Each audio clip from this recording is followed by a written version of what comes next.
Hello, dear students. I am Samir Velankar. I welcome all of you to this first video on the topic matrix chain multiplication.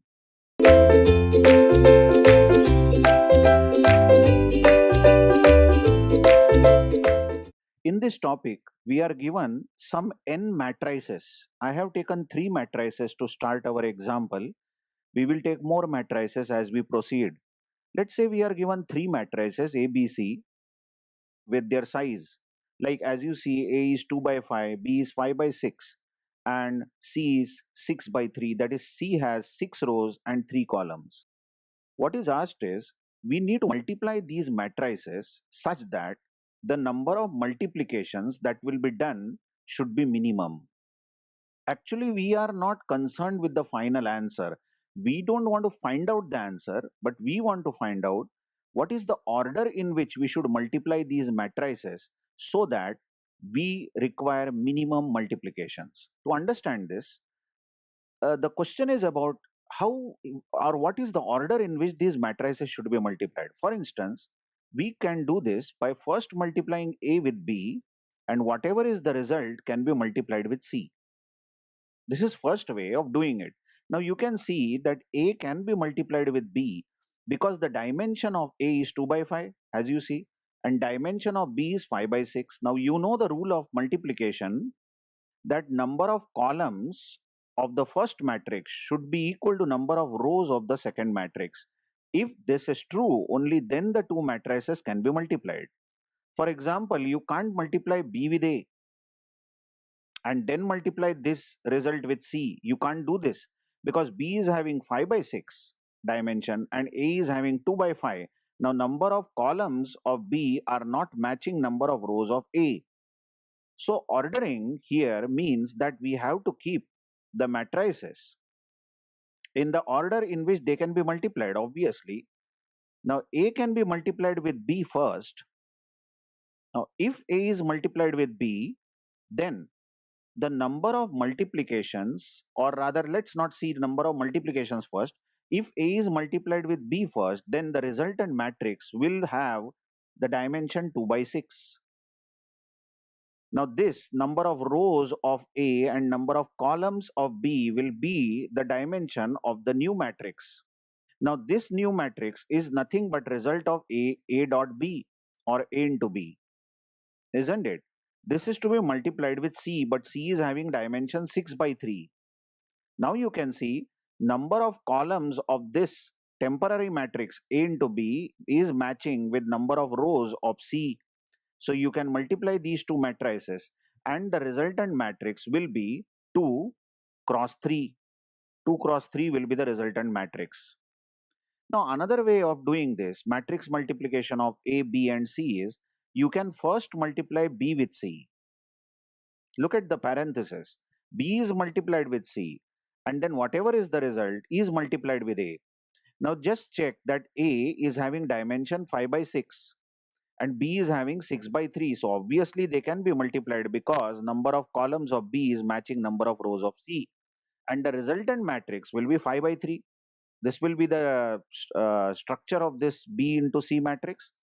Now we can multiply the matrix with A, but A is having dimension 2 by 5. You can watch that. Number of columns of A is matching number of rows of this B into C. So the resultant matrix will be again 2 into 3, 2 cross 3. So there are two ways. Two ways. There is no other way, isn't it? Either you can do AB multiplied with C or A multiplied with BC. But the question is, which order is better? The order which is better is the one which takes less multiplications. To understand this, first of all, you just recall how matrices are multiplied. Suppose we are having two matrices A and B, and let's say A is having dimension 3 by 4. Size of A is 3 by 4. That means there are 3 rows and each row has 4 columns. This is 3 by 4 matrix. And B, the second matrix, let us say, is 4 by, let's say, 4 by 3. 4 by 3. So it is having 4 rows and each row is having 3 columns. Okay. Now, how do you multiply these matrices to get the resultant matrix C? Let's say C is the resultant matrix. That means C is equal to AB.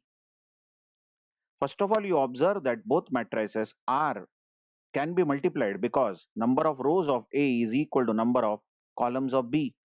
Now, how do you find out the first value of this C, that is first row, first column element?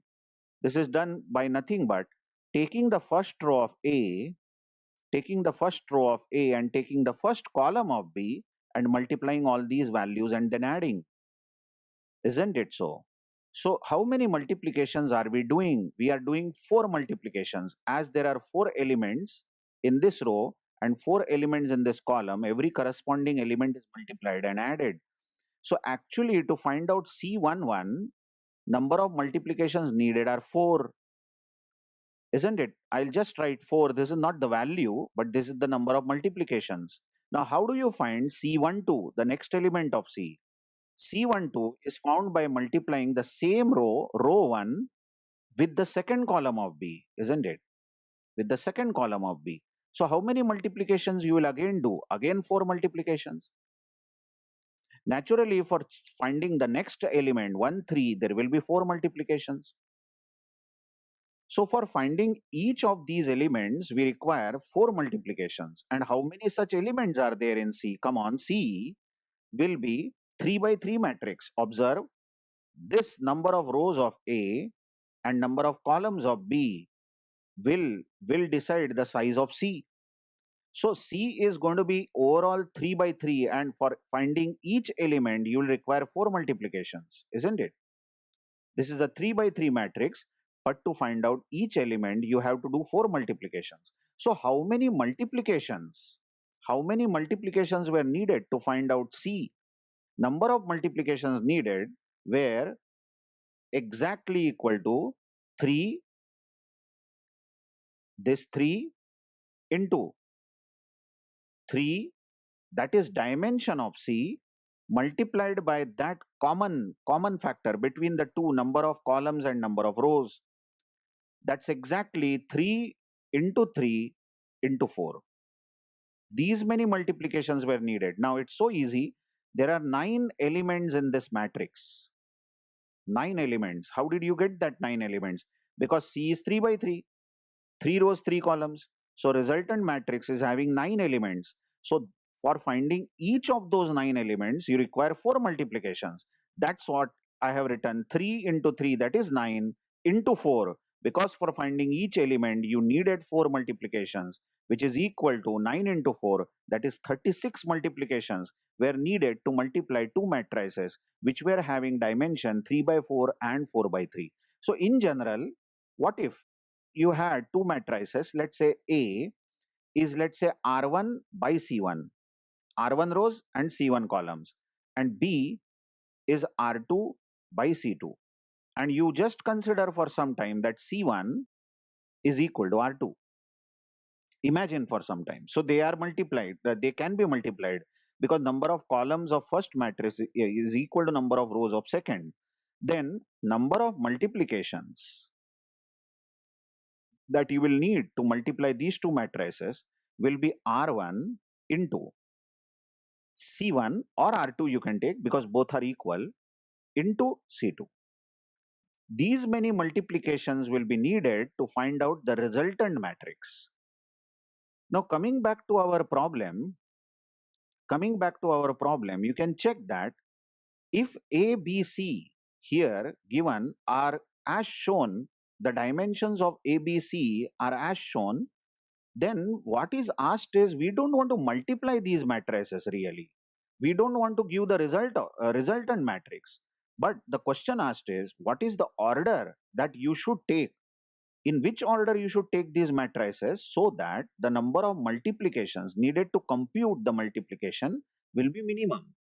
So as you know, there are two orders. You can either take A, B, and their result is multiplied with C, or you can take A, but first you compute B into C.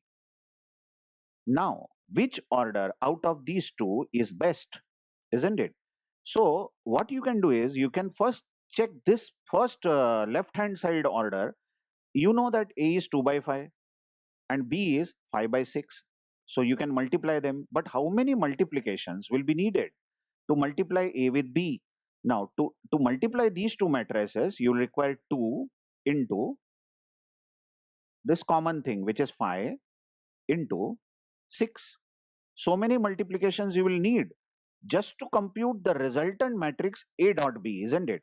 That will be 10 into 6, which is 60 multiplications. So you have already done 60 multiplications to find A dot B. And what is the size of A dot B? Now, size of A dot B is 2 cross 6. As you can see, number of rows of A and number of columns of B. This is the dimension of A dot B. Now you can multiply this matrix with C, and C is 6 by 3, you observe. So you have a temporary matrix T here. That matrix you multiplied with C, but how many multiplications will be needed? To multiply 2 cross 6 matrix with 6 cross 3, it will be 2 multiplied by the same thing 6 multiplied by 3, which is 12 into 3, which is 36. And after doing so many multiplications, you would say that you have found the product of ABC 3 matrices.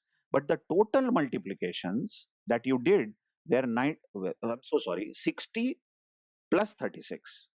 60 was for finding A dot B and 36 for finding the temporary matrix A dot B into C. That will be 96 multiplications. Now let's check the other combination. A is multiplied with BC. Now B is 5 by 6 and C is 6 by 3. Check this. So how many multiplications you will need here? 5 into the same thing here, 6 into 3. That is 30 into 3, which is 90 multiplications you have already done to compute that matrix T, temporary matrix, which is B dot C. And B dot C is going to have the dimension 5 cross 3, isn't it? Number of rows of B and number of columns of C will be the size of the temporary matrix T. This is now multiplied with A, and A is 2 by 5. So how many multiplications you will do to compute A multiplied by BC? It will be 2 into 5, correct, into 3. That will be 10 into 3, which is 30. So the total multiplications over here will be 90 plus 30. 90 multiplications were done for computing B dot C and 30 for computing A into result of B dot C, which is 120. So the better combination would be first multiply A with B and then multiply the result with C instead of first multiplying B with C. Now this is the problem. You want to find out the best ordering in which you should multiply chain of matrices. Now here we are given list of matrices. Many matrices might be given, and assuming that all these matrices in this sequence are multipliable, you can multiply them.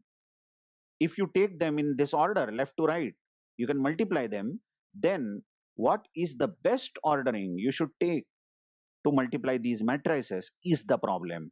And this problem becomes very difficult when the chain given is quite long. If we are given some 4 matrices itself, the degree of difficulty increases. So the best way to solve these problems is by using dynamic approach. And in the next video, we will use matrix method, that is dynamic method, which will use an additional matrix and will find out the best solution. Thank you very much.